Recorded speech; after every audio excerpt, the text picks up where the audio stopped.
Sagres Internacional. Os principais fatos do cenário mundial com credibilidade e análises profundas. A contextualização histórica das últimas notícias com a apresentação de Rubens Salomão, comentários do professor de História Norberto Salomão e participação de especialistas. Um programa que vai além da notícia, com reflexões abalizadas sobre o panorama global. Sagres Internacional. Agora na Sagres. Olá, seja muito bem-vindo a mais uma edição do Sagres Internacional, essa 126ª edição número 126. Eu sou Rubens Salomão e a partir de agora com você, ouvinte Sagres, os fatos precisos e análises credenciadas sobre os principais temas mundiais. Sagres Internacional tem o apoio de Instituto Goiano de Direito. Pós-graduação 4.0 vai muito além do conteúdo. Portal igd.com.br. E você confere nesta edição o tema do dia: Etiópia, uma história de resistências e conflitos. Pior crise econômica em 30 anos, alimenta descontentamento social e protestos contra o regime em Cuba. Tempestade na Alemanha tem um padrão consistente com eventos ligados ao aquecimento global. Mas por que a ciência não conseguiu prever inundações? Angela Merkel se reúne com Joe Biden para tentar resolver divergências entre Estados Unidos e Alemanha depois da era de Donald Trump. O Brasil vai receber 15 bilhões de reais pelo pacote de liquidez do FMI. E ainda a música mais tocada nas paradas da Espanha nesta semana. Fique ligado, Sagres Internacional está no ar. Você conectado com o mundo. O mundo conectado a você. Sagres Internacional. E como sempre, o programa conta com a produção, comentários do professor de História e Geopolítica, Norberto Salomão. Oi, professor, tudo bem? Olá, Rubens, tudo bem? Olá a todos aqueles que estão nos acompanhando, né? Nossa qualificada audiência. E, Rubens, veja bem, começando o nosso programa, a gente vendo que a América Latina vive sempre convulsionada, né? O Peru, que está aí há poucos dias, aí, uma semana e pouco, da posse, e ainda não tem um resultado efetivo proclamado lá no Peru, né? Vamos ver no que vai dar isso. Mas a vitória foi do Pedro Castillo, ou Pedro Castilho, como queiram, né? E a Suprema Corte lá, responsável também, o tribunal responsável pela apuração eleitoral, não aceitou nenhuma das reivindicações da Keiko Fujimori. Então, parece que vai ser o Pedro Castillo mesmo, mas dentro desse tumultuado quadro com uma margem realmente muito pequena, né, de vitória, menos de 1%. Vamos que vamos em mais uma edição, esta 126 do Sagres Internacional, e a gente começa o programa de hoje conferindo uma declaração de destaque nesta semana. Agora, as frases bem ou mal ditas por aí. Sim, pero las canciones... Hated man in the world, that's the question. Abre aspas. Abre aspas nesta edição com muitas vozes, as múltiplas de cubanos que foram às ruas protestar contra as péssimas condições de vida no país, agravadas pela pior onda de Covid-19 nesta pandemia. Também abrimos aspas para o presidente de Cuba, Miguel Díaz-Canel, que convocou manifestações a favor do regime. Abre aspas para a situação de Cuba nesta semana.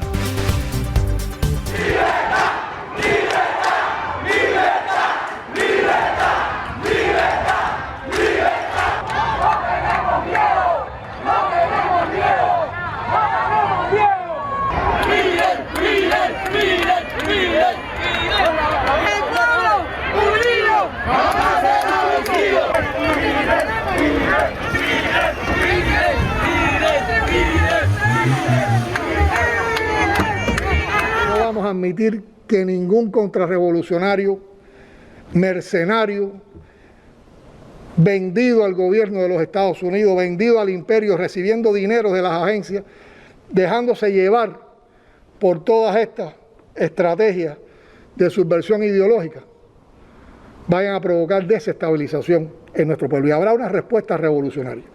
Y por eso también aquí estamos convocando a todos los revolucionarios del país, a todos los comunistas, a que salgan a las calles en cualquiera de los lugares donde se vayan a producir estas provocaciones. Hoy, desde ahora y en todos estos días.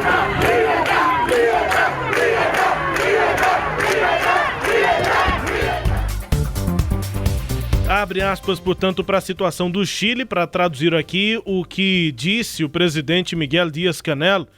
Abre aspas, não vamos admitir que nenhum contra-revolucionário, mercenário vendido ao governo dos Estados Unidos, vendido ao império, recebendo dinheiro das agências, deixando-se levar por todas as estratégias de subversão ideológica, provoque uma desestabilização em nosso país.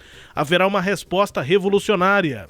Convocamos todos os revolucionários do país, todos os comunistas, a tomarem as ruas em qualquer lugar em que essas provocações ocorrerem.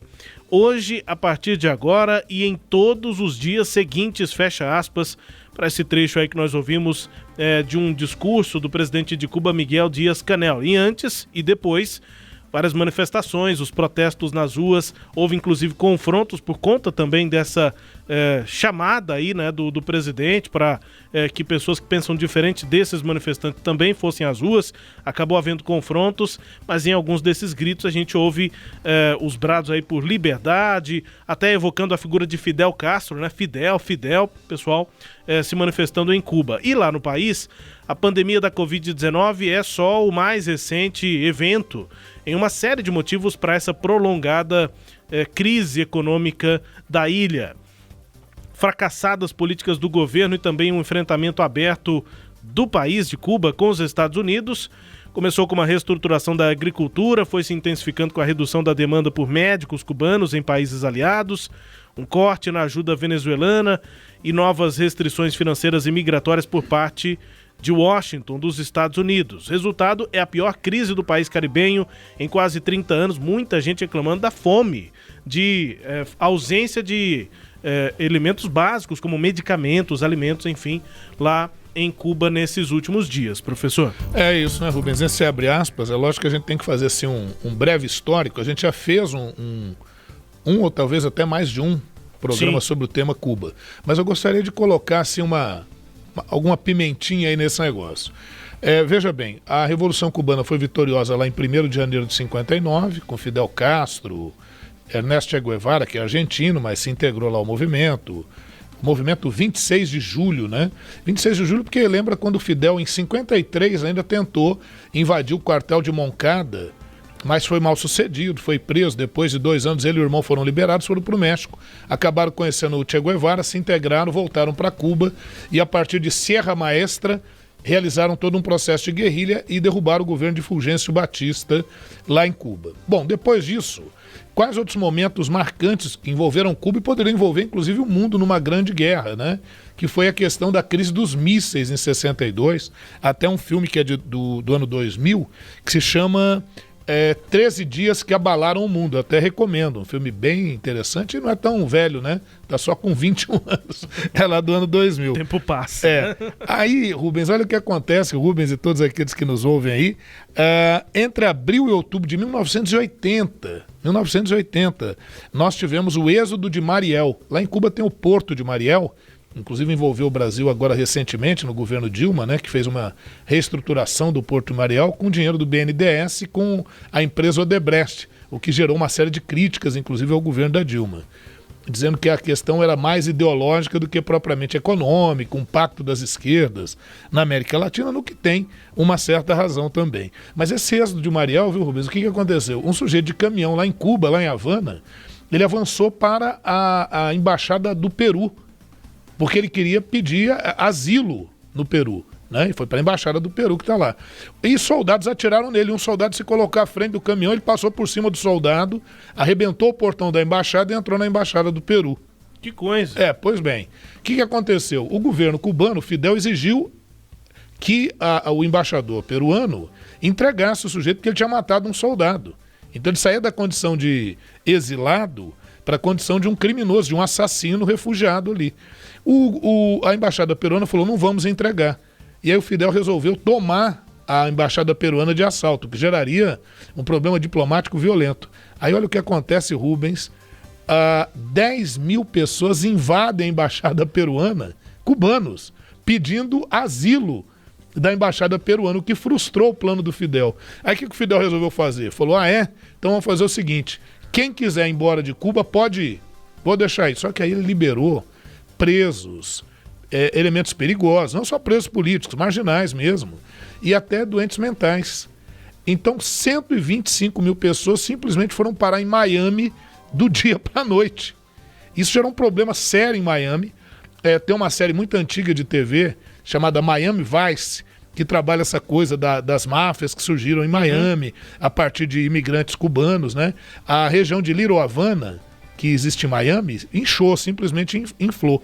E aí em 83 foi lançado um filme chamado Scarface, que marca justamente essa coisa da marginalidade de cubanos ali em Miami. Pois bem, depois disso, o pessoal tem comparado muito essas manifestações que estão ocorrendo em Cuba com o chamado Malegonazo. Existe lá em Havana uma região, uma rua, né, chamada Malengon, e a partir dali, em 94, eclodiram movimentos contrários ao governo. Você vê que já em 94, já ocorreu o fim da União Soviética, em 91. Então Cuba já não tinha mais o apoio efetivo da União Soviética, havendo crise, apagões, né, em Cuba, apagões de 3, 4, 5 horas, sem eletricidade, alta do custo de vida. O pessoal começou a se manifestar, roubar barcos para poder sair de Cuba. Esse também foi um problema. Depois ali em 99 para o ano 2000, ocorreu o caso do garoto Elian, né? Novamente cubanos com embarcações bem precárias, fugindo para Miami. E o Fidel abriu de novo, porque o governo Bill Clinton, à época, tinha voltado a intensificar o embargo a Cuba. E uma forma do Fidel mostrar ao mundo que os embargos dos Estados Unidos a Cuba eram prejudiciais era flexibilizar para que as pessoas saíssem em embarcações precárias e começassem a ser recolhidas no mar, né? Para mostrar que aquilo era culpa dos Estados Unidos. E nessa questão, um garoto de 5 para 6 anos, chamado Elian, com a mãe tentaram chegar aos Estados Unidos. Só que a embarcação virou, a mãe acabou morrendo e o menino ficou em cima de uma boia, de uma câmara de ar, e foi encontrado por uma embarcação e foi para os Estados Unidos, ficou na posse de um tio-avô. E aí gerou uma disputa virou uma questão político-diplomática, porque o pai estava em Cuba e o Fidel convenceu o pai a exigir a volta do filho para Cuba. Uhum. No final, a Cuba conseguiu, realizando a volta do Elian González. Ele está hoje lá em Cuba, faz parte lá da juventude castrista, né? E foi considerado uma vitória. Para você ter uma ideia da importância desse evento, esse menino é um apadrinhado do governo cubano. Quando ele terminou o ensino fundamental em Cuba, o Fidel Castro pessoalmente foi levar o diploma para ele. Então, assim, tem toda uma história nesse sentido. E agora vem esses protestos. Obviamente, a marca desses protestos são crise da pandemia, porque Cuba vive do turismo, então isso afetou diretamente a economia cubana, consequentemente a crise econômica e um elemento novo, né? A partir de 2018 houve uma maior facilidade com celulares e com a banda larga, então o acesso à internet, principalmente ao WhatsApp e ao Facebook, o que gera comunicação de insatisfações, a informação de coisas que vêm de fora de Cuba e somados todos esses elementos, mas o fim da era castrista, porque o Raul Castro se aposentou o ano passado e quem assumiu o lugar dele foi o Miguel Díaz-Canel, todos esses elementos conjugados favoreceram essa onda de manifestações. O governo cubano acusa o embargo dos Estados Unidos por esse problema. Por outro lado, não há como negar, né, Rubens? Cuba foi uma ditadura, tem sido um governo ditatorial, vem se flexibilizando, principalmente de 2015 para cá, mas mesmo com essas flexibilizações, o modelo ainda é bem restritivo, né? Essa é uma questão. E nesses gritos que a gente ouviu aí, é porque você vai ter tanto manifestantes contra o governo, quanto manifestantes pró-governo. Óbvio que, veja, as manifestações foram do norte ao sul de Cuba, envolvendo 15 províncias ali na região de Cuba, então um movimento que tem aí a sua consistência. Em parte, ele não é simplesmente contra o regime comunista. Não é simples assim. Sim. Né? Também de pessoas que até têm um alinhamento mais à esquerda, mas que não estão concordando com a atual situação do país, né? E acrescentar, né, Rubens, que na nova Constituição de 2019 em Cuba foi permitido, inclusive, a manifestação popular, né?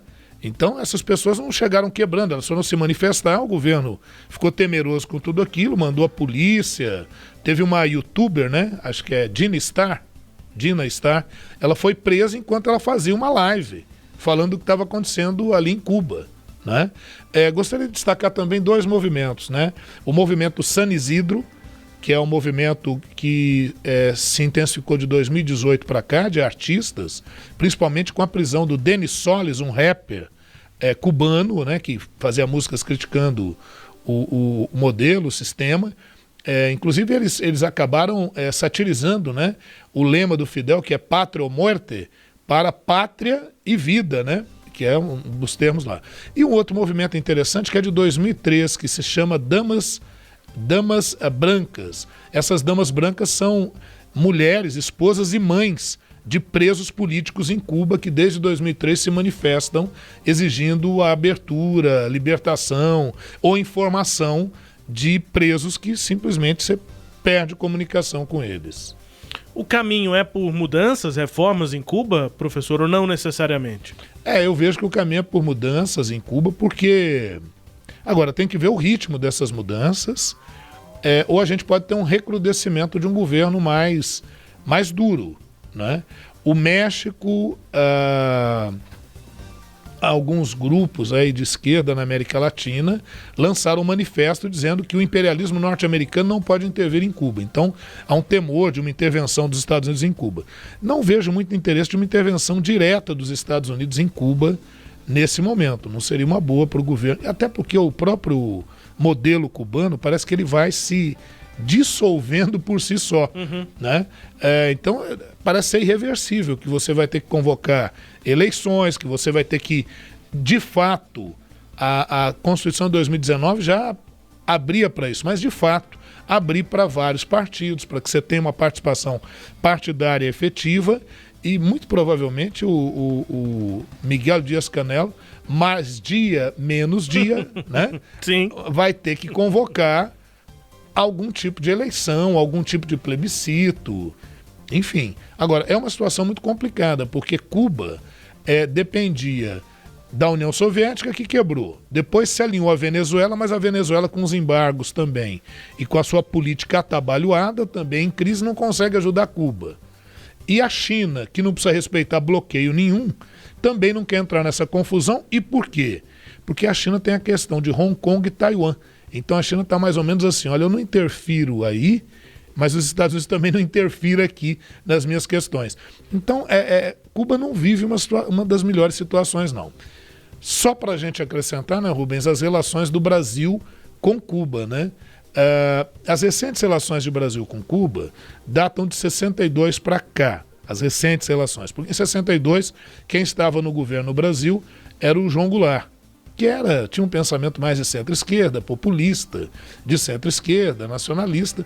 E foi justamente o momento em que os Estados Unidos forçou pela exclusão de Cuba da OEA, da Organização dos Estados Americanos. E o Brasil não apoiou essa decisão, né? Foi um dos poucos países das Américas que não apoiou essa decisão, porque não estava alinhado naquele momento com a política dos Estados Unidos. Mas logo veio 64, regime militar no Brasil. Entre 64 e 85, o Brasil se alinha com a política dos Estados Unidos em relação a Cuba.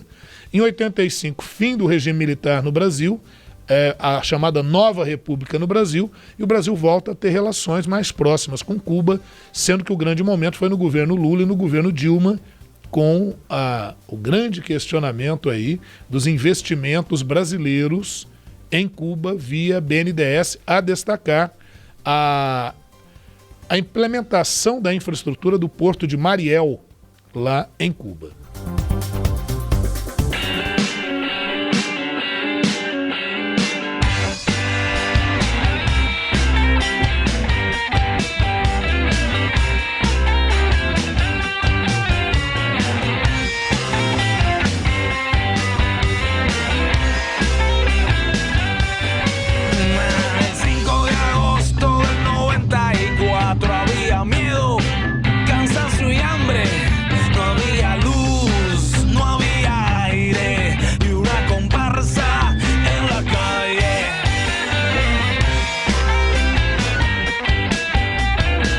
quadro Abre Aspas também com música, por que não? Banda de punk rock de Cuba, e em 2012, né, a banda Porno para Ricardo relembra aí aqueles dias de protesto e frustração com a música El Maleconazo.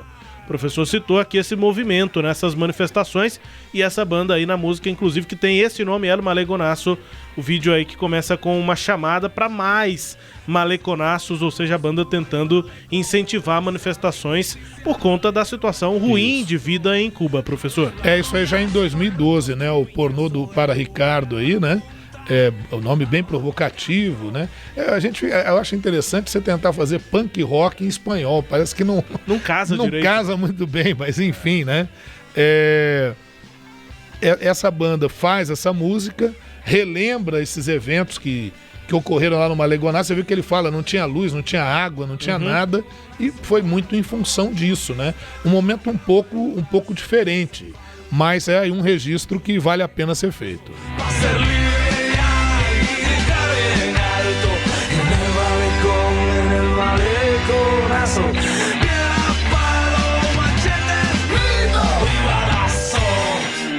Cuba, aqui no nosso quadro Abre Aspas, abrindo o Sagres Internacional número 126. Tempo também para o tema do dia. Navegando pelos mares da informação. Sagres Internacional.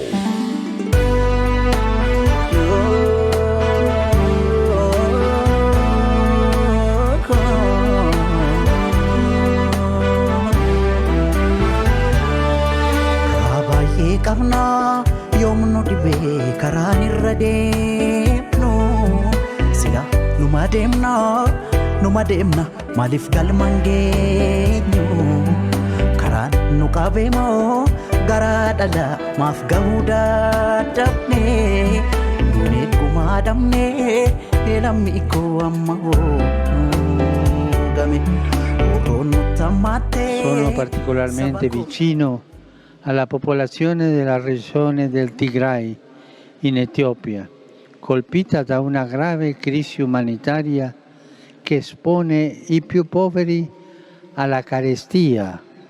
C'è oggi la carestia, c'è la fame lì.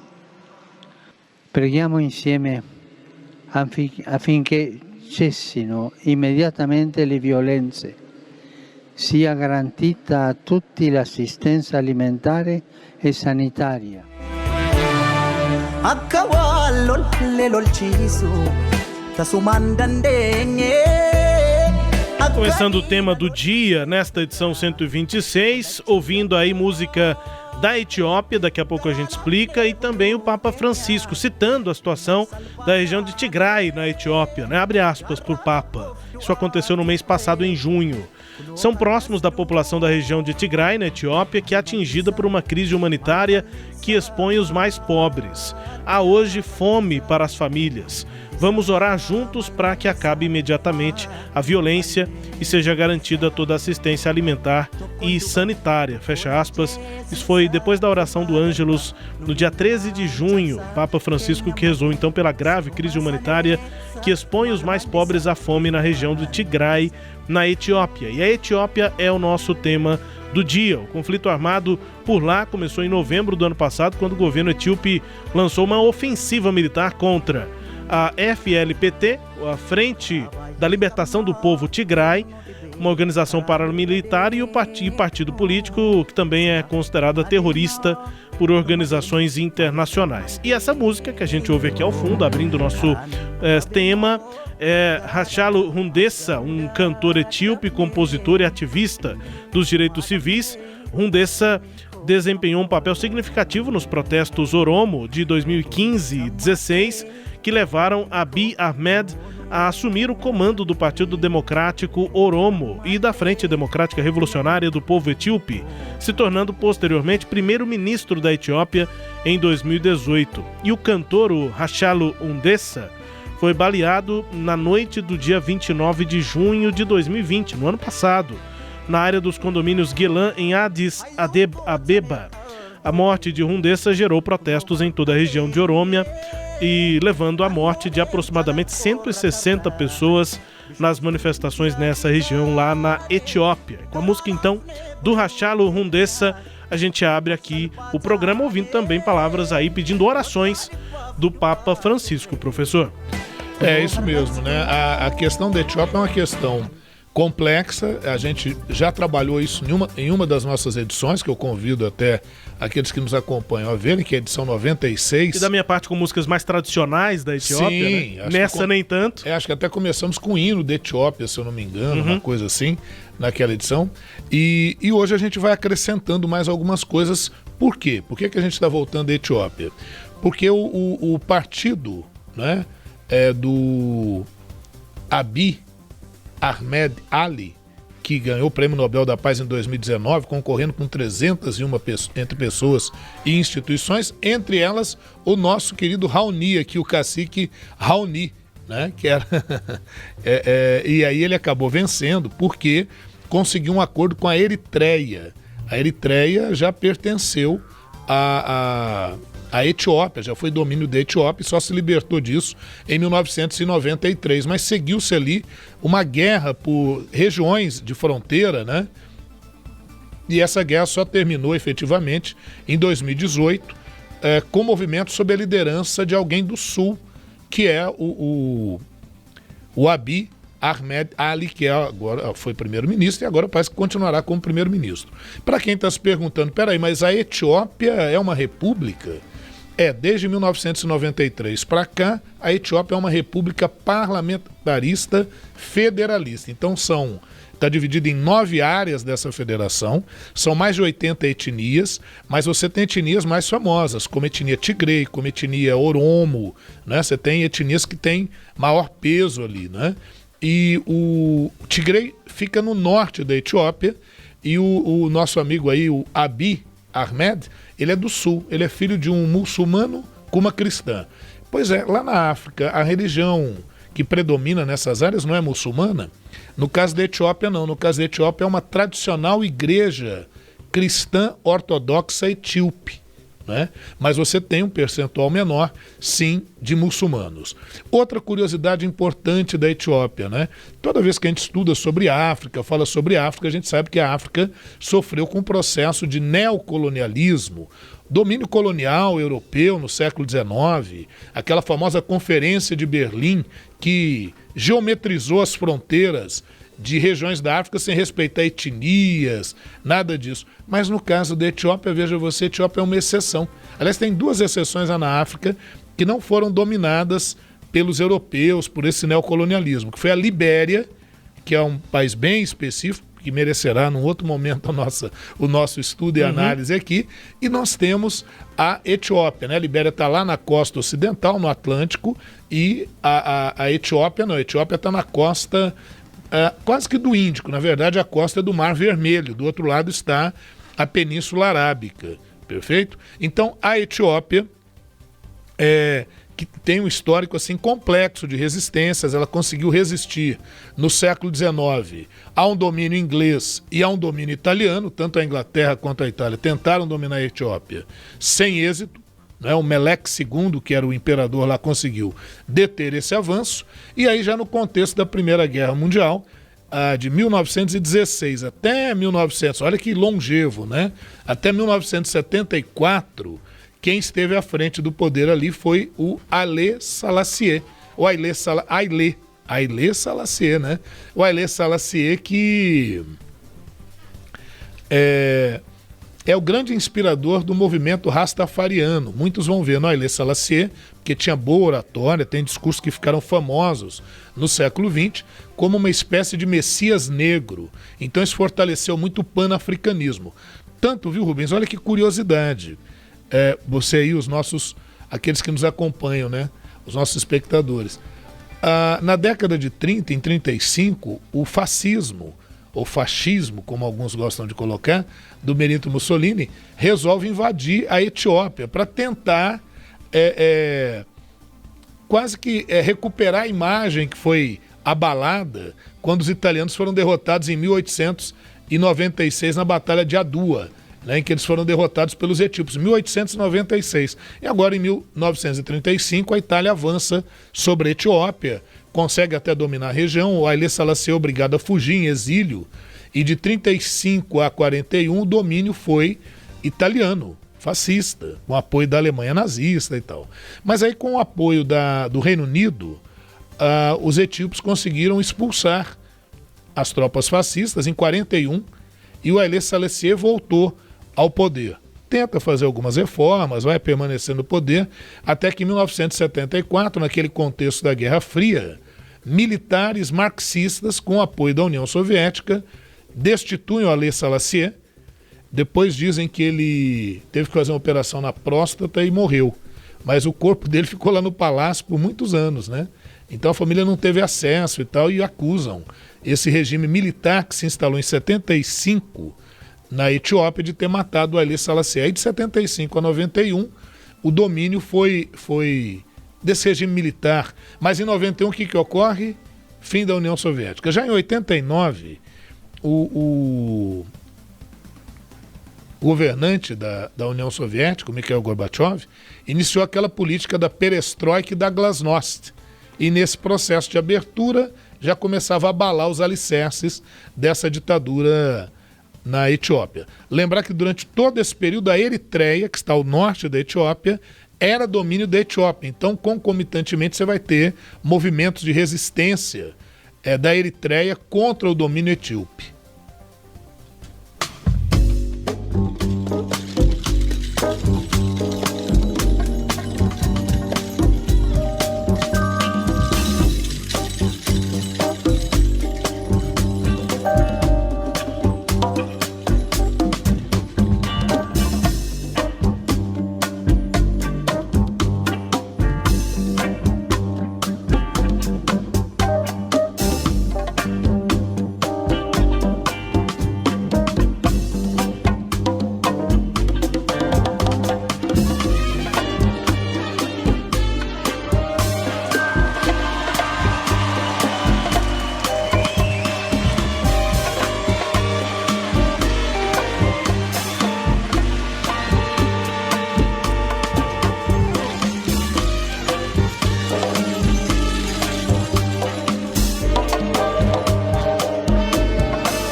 Jazz, nome importante da música da Etiópia, Mulatu Astatke.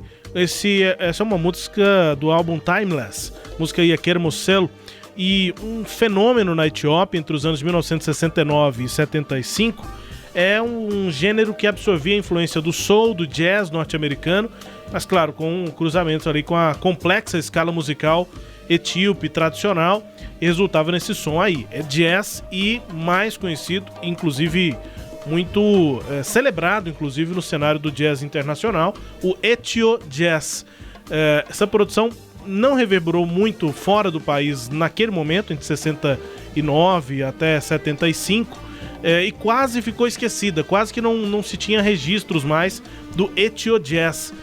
Poderia ter sido uma página rasgada na história da música, só que 102 singles em compactos de vinil, 12 LPs lançados pela gravadora Amha Records, fundada pelo produtor Amha Seti. E foi um legado ali no começo dos anos 70, fomentou o surgimento de esse novo gênero musical, esse jazz etíope, com artistas em destaque o Mulatu Astatke, mas outros como Dirna Beyene, o Alemaio Eshete, entre outros. E aí em 74, o professor deve chegar lá, nesse nosso retrospecto, mas em 74, nessa história do Ethio Jazz, a guerra civil no país interrompeu a produção. A produtora, a Amha, ela foi fechada, músicos foram presos e a fabricação de discos também foi encerrada. Então, por conta disso, quase que tudo isso ficou esquecido na história. Até que no final dos anos 80, início dos anos 90, a produção musical desse período foi resgatada por conta aí de uma obsessão que se tornou de um produtor francês, o Francis falseto. Ele pesquisador, né? Uma pessoa apresentou para ele, olha essa música aqui que eu descobri. E aí ele ficou muito interessado por esse jazz da Etiópia e começou a fazer uma pesquisa e lançar LPs, lançar músicas, enfim, discos. E aí se tornou esse projeto que tem buscado resgatar essa memória. Além disso, isso acabou se tornando uma peça muito importante para o jazz mundial, né? O Ethio Jazz. Isso também, claro, tem influenciado novas gerações de músicos de jazz desde o final dos anos 80, 90 até hoje. Bandas de jazz retomando essa trajetória aí do Ethio Jazz do final dos anos 60 e dos anos 70 lá na Etiópia. A gente está ouvindo aí a música do Mulatu Astatke, professor. É isso que você falou em 74, a data que você colocou, é o fim justamente do governo do Haile Selassie e o processo de guerra civil interna, a tomada do poder pelos militares, que vão ficar aí até 1991, como a gente tinha falado aí no nosso bloquinho aí anterior, né? Agora, e os conflitos, né? Esses conflitos recentes que estão acontecendo lá na Etiópia, eles se devem a isso que a gente falou, né? O Abiy Ahmed Ali, ele consegue conduzir um movimento pela pacificação da região, inclusive nas disputas de fronteira com a Eritreia, né? A Eritreia que se tornou independente da Etiópia em 1993. Eritreia é um governo de partido único, bem mais restritivo ali a questão. E o Isaac Feliman, que é o presidente lá da Eritreia, ele fez acordos com Abiy Ahmed, da Etiópia, e conseguiu aí uma certa relação, né? Uma boa relação. Tanto é que, quando ele recebe o Prêmio Nobel da Paz, ele diz, olha, eu não fiz isso sozinho, foi preciso a outra parte também. Só que quem não gostou nada desse acordo, Rubens, foi o pessoal de Tigray, lá do norte, que tem disputas territoriais com a região da Eritreia. E também quando o Abiy assumiu o poder na Etiópia, como primeiro-ministro, assumiu democraticamente, não houve nenhum golpe, nada disso, né? Quando ele assume o poder, ele faz uma série de mudanças e retira do governo, ele acusa de corrupção muitos elementos que estavam no governo, mas há mais de 2 décadas a influência no governo da Etiópia era de Tigray. Então Tigray perdeu o espaço político na Etiópia, isso gerou grupos revolucionários de Tigray e houve uma ação no ano passado, em 2020, dura do governo do Abiy Ahmed. Inclusive, muitos questionaram como é que esse cara que ganhou o Prêmio Nobel da Paz realiza uma medida tão dura sobre Tigray. E aí muita gente fugindo ali da Etiópia, então isso gera uma crise humanitária, que foi essa que o Papa se referiu agora há pouco, com milhares de pessoas que tentam fugir ali pelo Sudão, tentam atravessar o Mar Vermelho e chegar por meio do Iêmen.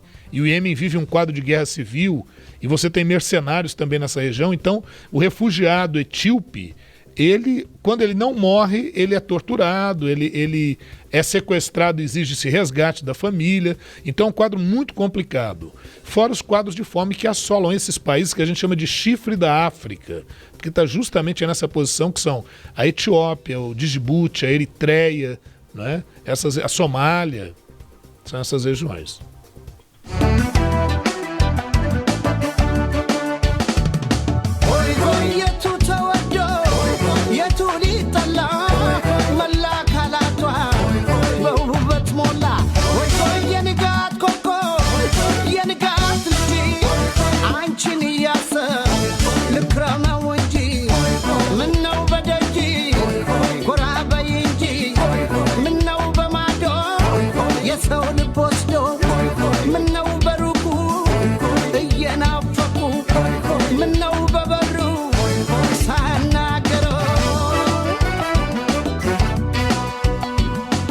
Aí com música mais popular, né, na Etiópia, o cantor Neway DBB, essa música aí, Tekmit Abeba, cantor notável aí, popular entre os jovens da década de 80, início da década de 1990, com canções como essa. Essa é um grande sucesso aí lá na Etiópia do Neway DBB, professor. Pois é. Agora o partido do Abiy Ahmed fez maioria agora, as eleições em junho, ele fez maioria. Só que algumas regiões, algumas províncias ainda precisam refazer as eleições, porque ocorreram alguns problemas, acho que em 8 províncias. Agora o pepino. Na região de Tigray, nenhuma província, nenhuma área ali foi feita eleição. justamente porque a área é uma área convulsionada. Então isso aponta para que a gente ainda tenha mais problemas entre o governo, digamos assim, reconduzido, reeleito do Abiy Ahmed com Tigray. E segue a crise humanitária na Etiópia, quer dizer, isso é um problema seríssimo. Outra questão, a China e os Estados Unidos têm pontos estratégicos ali na região dos chifres da África. Então eles não têm muito interesse de um conflito nesse momento na região. Pelo menos não de um conflito que esteja fora do controle. Então, querendo ou não, essa região acaba sendo uma região estratégica para a região da África. Uma outra coisa, né, Rubens? Como a Etiópia não foi uma área dominada pelo neocolonialismo, ela acabou servindo como referência para os outros países africanos. Então ela acabou tomando a dianteira na questão do panafricanismo, no Congresso da União Africana, do movimento, movimentos inclusive fora da África, de afrodescendentes, que se inspiram profundamente na Etiópia, a ponto de gerar inclusive uma religião, né? A região Rastafari. Quem é Rastafari não gosta, viu? Mas se fale rastafarianismo, eles acham que o ismo diminui a grandeza do movimento, que tem Haile Selassie, um enviado, um iluminado, como a gente falou aqui há pouco. É isso, esses são os pontos fundamentais, né, para quem está nos acompanhando aí, do que está acontecendo na Etiópia. Então você tem um governo reconduzido, né, ao poder, reeleito ao poder, é uma república parlamentarista, então o Abiy Ahmed é quem é o chefe do governo, o primeiro-ministro. O partido dele teve 430 votos no parlamento, com mais de 500 representantes, pouco mais de 500 representantes, então a maioria estrondosa. Mas de outro lado você tem questões internas, conflitos internos. A principal crise é a crise de Tigray, questões externas, disputas de fronteira com a Eritreia, que podem a qualquer momento serem retomadas, e nós temos uma crise humanitária com pessoas tentando fugir da guerra, fugir da fome. É um problema sério, é um dos problemas tão sérios que o Papa normalmente ele só faz as suas colocações em questões assim muito representativas, emblemáticas, né? Mas é isso. Tema do dia nesta edição 126 do Sagres Internacional, destacando a Etiópia. Daqui a pouco você vai conferir. Tempestade na Alemanha tem padrão consistente com eventos ligados ao aquecimento global. Mas por que é que a ciência não conseguiu prever as inundações? Angela Merkel se reúne com Joe Biden para tentar resolver divergências entre Estados Unidos e a Alemanha, depois da era Trump. E o Brasil, que vai receber 15 bilhões de dólares pelo pacote de liquidez do FMI. Intervalo aqui no Sagres Internacional. E se você, ouvinte, acredita que o cenário jurídico não mudou, chegou a pós-graduação 4.0. Uma perfeita conexão entre o direito doutrinário com as novas habilidades do profissional do futuro. Novos conteúdos com juristas renomados. Um novo cenário jurídico está à sua espera. Encare o desafio e cresça profissionalmente. Instituto Goiano de Direito, acesse portal igd.com.br. Portal igd.com.br. Vamos para o intervalo com música da Etiópia, também popular, cantora etíope provavelmente a mais proeminente, com mais sucesso neste momento no ambiente internacional, é a Gigi, a Edidanui Shibabal. Ela tem várias músicas muito conhecidas na Etiópia e fora também, e tem atuação com músicos de jazz, como o Bill Lasway, que também é o marido dela, o Herbie Hancock, trouxe a música etíope para a atenção popular, especialmente nos Estados Unidos, onde ela mora atualmente. Com Didi, a gente vai para o intervalo, daqui a pouco voltamos.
em tom maior. Eu aposto que você já teve pelo menos uma vez na vida a vontade de ter superpoderes, salvar a humanidade. Uou! E se eu te disser que esse personagem pode ser real? E um dos superpoderes que você tem é poder doar sangue a quem precisa. Acredite, esse simples gesto pode salvar a vida de várias pessoas. Faça a doação, incentive seus amigos, familiares a doarem também e procure a unidade da Hemorrede mais próxima. Faça parte dessa corrente do bem. Apoio: Fundação Sagres e Sistema Sagres de Comunicação.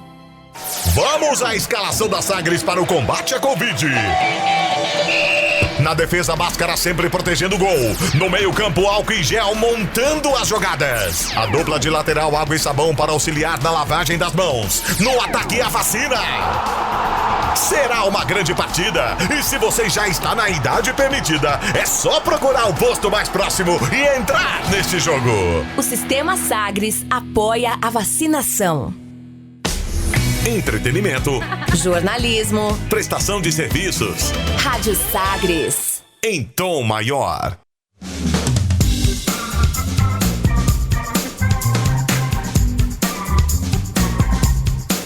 Estamos de volta com o Sagres Internacional número 126. Aqui comigo Rubens Salomão, com os comentários do professor Norberto Salomão. A partir de agora, para girar as informações pelo mundo. Velas ao mar.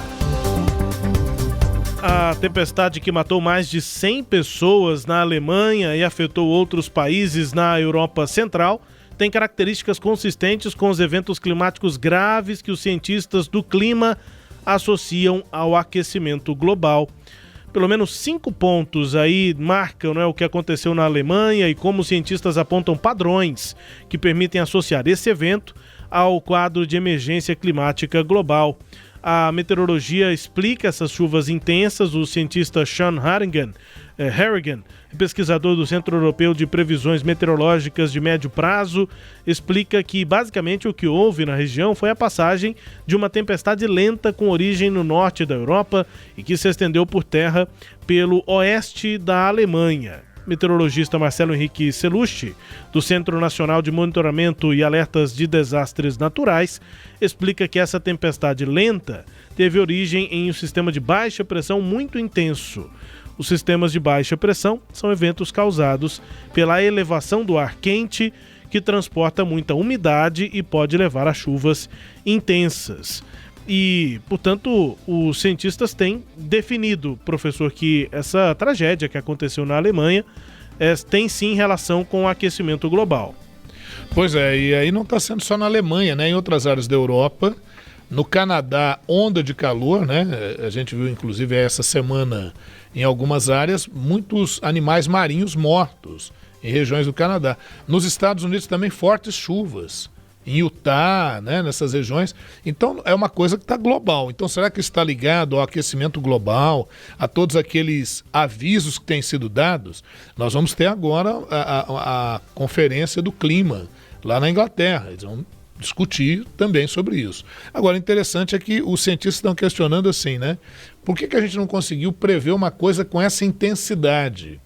E eles estão dizendo que os modelos que os computadores têm, a própria capacidade dos computadores que existem para projetar questões do clima, eles estão já obsoletos. Então seria necessário uma modernização, né, desses computadores, criar um supercomputador interligado, só que isso é um investimento de milhões de dólares, tem que ver quem é que está disposto a fazer isso. Porém, já são 126 mortos na Alemanha, cenas realmente que a gente não costuma ver naquela região da Europa. Eu acho que isso vai ser um argumento bastante convincente para o investimento nesse sentido. E os Estados Unidos vão começar a pagar um benefício infantil mensal pela primeira vez. Uma mudança radical para o país que tem uma das mais altas taxas de pobreza infantil entre países do mundo desenvolvidos. Pagamentos mensais de até $300 por criança devem começar a chegar às contas bancárias dos americanos a partir desta semana, com duração até o final do ano. Alguns democratas elogiaram a iniciativa, dizendo que uma fonte de renda mensal é mais confiável para as famílias. Mas os defensores do combate à pobreza, que há anos pressionam por um benefício mensal, esperam que a introdução temporária do programa estabeleça as bases para mudanças mais duradouras. Esse crédito fiscal infantil é um benefício tributário, então, oferecido aos contribuintes americanos com dependentes menores de idade. E aí esse crédito, esse benefício, reduz o imposto devido pelo contribuinte, com o objetivo de ajudar os americanos a sustentar as famílias. Um programa assistencial também, professor. Um programa assistencial forte, né? Do ponto de vista ideológico, aponta para uma ideia de centro-esquerda. É uma volta bem clara do welfare state, mas o momento parece que o welfare state, lembrando, é o termo usado para o estado do bem-estar social, né, tão combatido por aqueles que são adeptos do neoliberalismo, do liberalismo mais radical, né, eles entendem que essas medidas são péssimas. Só que o governo Biden está muito empenhado em combater, né, Rubens, a pobreza e em tentar afirmar a posição para uma reeleição. Claro, né? Veja que o benefício ele não é pequeno, não. São $300 por criança. Então isso dá R$1.536 por cada filho menor de idade para pelo menos 39 milhões de famílias nos Estados Unidos. Então o objetivo é isso, é evitar que pessoas entrem na linha de miséria. Gera inflação? Gera. Os Estados Unidos está tendo processo inflacionário? Está. Só que o Fed, o Banco Central dos Estados Unidos, já afirmou, não vai deixar de dar os incentivos que o governo Biden está conseguindo aprovar, porque eles são estritamente necessários. Então, vamos ver se isso vai ter consequências negativas e profundas aí para frente, mas é a discussão entre os teóricos de economia. A verdade é que um processo inflacionário nos Estados Unidos é indiscutível. Ele já está em andamento, justamente por essas ajudas, por esse derramamento de dinheiro, de recursos na economia que é tão necessário. Por outro lado, sem fazer isso, a economia pode entrar em recessão econômica. Então, parece que é aquela opção daquilo que é menos pior num quadro provocado pela pandemia, acrescentado agora por uma crise climática também que está pegando o hemisfério norte, né? A chanceler alemã Angela Merkel se reuniu nesta última quinta-feira em Washington com o presidente norte-americano Joe Biden. A viagem da líder, a primeira de um dirigente europeu aos Estados Unidos desde a posse de Biden, é marcada por uma tentativa de resolver divergências alimentadas entre Estados Unidos e Alemanha, principalmente lá na administração de Donald Trump. A Casa Branca martelou, insiste que se trata de uma visita de trabalho, não de uma despedida da chanceler, que é considerada a líder mais firme da Europa. Ela já está no cargo há quase 16 anos, né, à frente da maior economia do continente, da Alemanha. Angela Merkel, que lidou com 4 presidentes americanos e que vai deixar o cargo ainda neste ano, se reuniu no Salão Oval com Biden. Ela destacou a amizade com os Estados Unidos e sua contribuição para o que ela chamou de uma Alemanha livre e democrática. O presidente norte-americano classificou Merkel como uma grande amiga, uma amiga pessoal e amiga dos Estados Unidos. No entanto, apesar das declarações aí muito afáveis, né, amigáveis, os dois líderes se encontraram com algumas divergências na pauta. Uma delas é a questão do polêmico gasoduto Nord Stream 2, por meio do qual o gás natural russo vai ser canalizado para a Alemanha, professor. É isso, eu acho que o ponto que pega aí fundamentalmente é isso, porque uma Rússia que está cada vez se militarizando, com Vladimir Putin se eternizando e se entronizando no poder, é a grande preocupação dos Estados Unidos, sem dúvida nenhuma. Que né? contorna a Ucrânia, né? E outra coisa, também o governo dos Estados Unidos diverge das parcerias da Alemanha com a China, parcerias econômicas. Então é uma questão realmente de geopolítica, de geoestratégia e da proposta dos Estados Unidos, que já colocou abertamente que a China é uma ameaça e que já falou que o Putin é um assassino. Então veja que... Mas a despedida, uma visita muito mais diplomática, vamos ver como é que o governo dos Estados Unidos vai se acertar com o próximo chanceler alemão. Foi uma visita quase que de cortesia, em que, óbvio, ela ainda vai tratar desses pontos, são pontos que foram levantados aí nessa breve reunião entre a Angela Merkel, de brilhante passagem, diga-se aí nesse momento, com o Biden. Né? Importante é esse momento, sim. No Sagres Internacional, também destaque para as Olimpíadas, que estão para começar, né, nesta próxima semana, tem cerimônia de abertura, e o secretário-geral da Organização das Nações Unidas, a ONU, Antônio Guterres, pediu nesta semana respeito à trégua olímpica. O que é a trégua olímpica? Um pedido simbólico para a interrupção dos conflitos em período de Jogos Olímpicos, uma tradição que remonta à Idade Antiga. Neste ano, a trégua olímpica começou na sexta-feira, dia 16 de julho, essa última sexta-feira, 7 dias antes da cerimônia de abertura, que acontece na próxima sexta-feira. As Olimpíadas vão até o dia 12 de setembro, uma semana depois do encerramento dos Jogos Paralímpicos.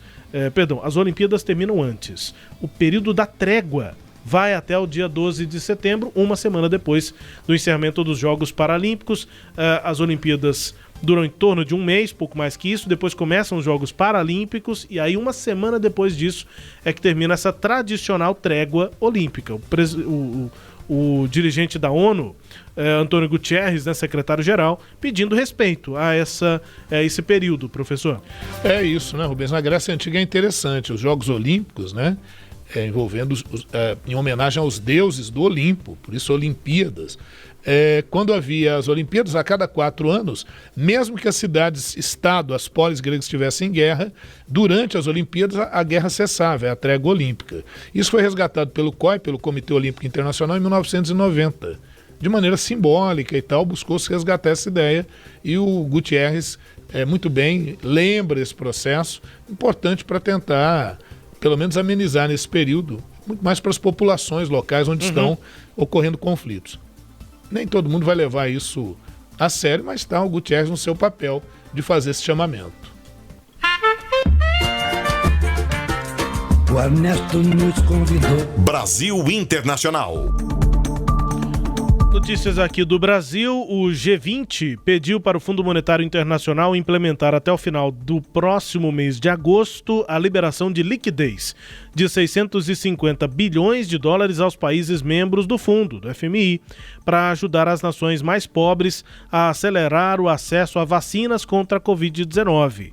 Isso vai acontecer com a maior alocação até hoje de direitos especiais de saque, chamado SDR, na sigla em inglês, um ativo internacional emitido pelo fundo, pelo FMI. E o Brasil, com 2,3% das cotas do FMI, receberia assim 15,08 bilhões, 15 bilhões e 80 milhões de dólares, que serão incorporados às já elevadas reservas internacionais do país.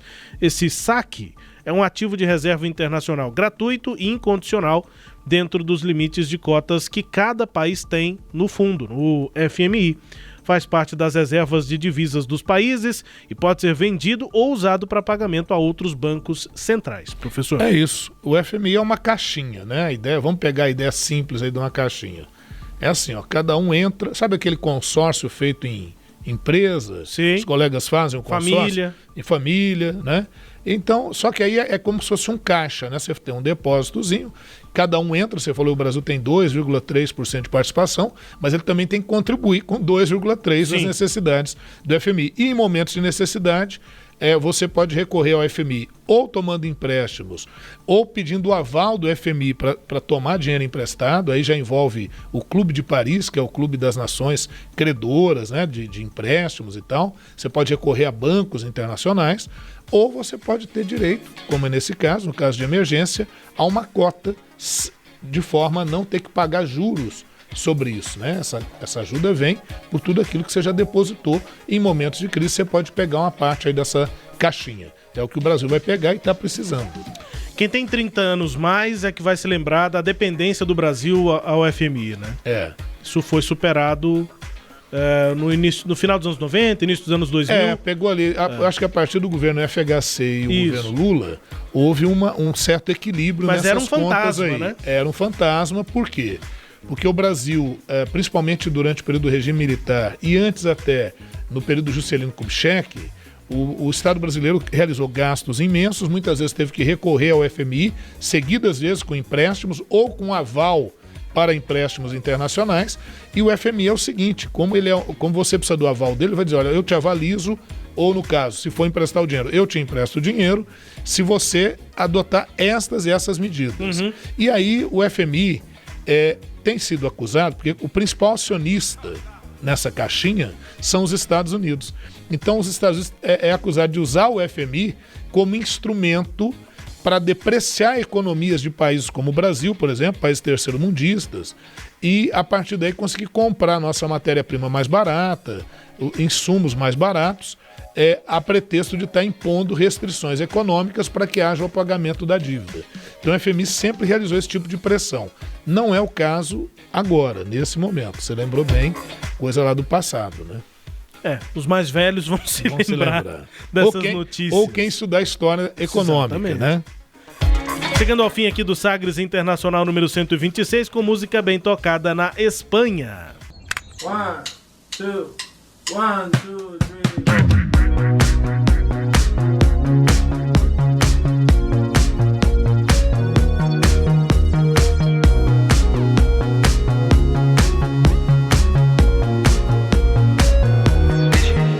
El viento sobre tu cabello. Me matan esos ojos bellos. Me gusta el color de tu piel, el color y cómo me hace sentir. Me gusta tu boquita, ese labial rosita y cómo me besas a mí. Contigo quiero despertar, hacerlo después de fumar. Ya no tengo nada que buscar, algo fuera de aquí. Tú combinas con el mar, ese bikini se ve fenomenal. No hay gravedad que me pueda elevar, me pones mal a mí. Raul Alejandro, Todo de Ti, música bem tocada na Espanha. O Raul Alejandro Ocasio Ruiz já teve espaço aqui no Sagres Internacional de novo, agora com o primeiro lugar na Espanha. Cantor, compositor, rapper, porto-riquenho, com muito sucesso aí pelo mundo, e também aqui no Sagres Internacional pra gente ir embora, professor. É isso aí, Rubens, vamos nessa, mais uma edição do Sagres Internacional e aguardamos a nossa audiência na próxima, né, na edição 127. Nossos agradecimentos ao Sistema Sagres de Comunicação. Tamo junto, pessoal. Obrigado aqui pela companhia no Sagres Internacional. Até a próxima.